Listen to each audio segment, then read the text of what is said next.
तुम्ही खरं खरं सांगा, काल कोणासोबत होते? अरे तुला किती वेळा सांगू, मी सुमित सोबत होतो. मला माहितीये तुम्ही ह्यांच्यासोबत नव्हते. मी तुम्हाला अजून पण टाइम देते. खरं खरं सांगा मला, कोणासोबत होते?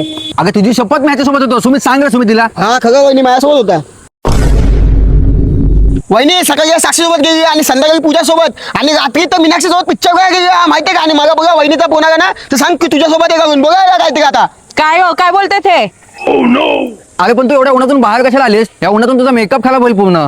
माझ्या मेकअपचं टेन्शन तुम्ही नका घेऊ, कारण मी यूज करते फेसेस कॅनेडाचे हे 3 प्रोडक्ट. तर सर्वात आधी यूज करायचं फेसेस कॅनरचा स्टोप क्रीम रोज गोल्ड. ह्या क्रीममुळे स्किनला डीप हायड्रेशन मिळतं आणि स्किन ड्राय सुद्धा होत नाही आणि बिलकुल ग्रीसी सुद्धा वाटत नाही. आणि हे सुपर कॉम्फी आहे, यामुळे चेहऱ्यावरती एक तेजस्वी ग्लो येतो. त्यानंतर आपण यूज करणार आहे फेसेस कॅनरचं हायड्रा मॅट फाउंडेशन. आणि यामध्ये जर तुम्ही स्टोप क्रीम मिक्स केली तर तुम्हाला एक परफेक्ट एअर ब्रश फिनिशिंग मिळतो. आणि हो, या फाउंडेशन मध्ये मॉइश्चरायझर प्लस सनस्क्रीन सुद्धा आहे. हे इझिली ब्लेंड होतं आणि तुमच्या स्किनला 24 तास हायड्रेशन देतं. It's matte but glowing. त्यानंतर आपण यूज करणार आहे फेसेस कॅनडाचा कॉम्फी मॅट वाव लिपस्टिक. ही कोकोआ कलर शेड मध्ये आहे आणि ह्याचा वापर तुम्ही ब्लश, आयशॅडो, लिपस्टिक अशा 3 प्रकारे करू शकता. एका स्टोप मध्ये तुमचं काम होऊन जातं. आणि चेहऱ्यावरती आणखीन थोडा ग्लो आणण्यासाठी तीच स्टोप क्रीम तुम्ही ऍज अ हायलायटर म्हणून देखील यूज करू शकता. प्रोडक्ट मी वरती टॅग केले आहे, तिकडून तुम्ही खरेदी करू शकता.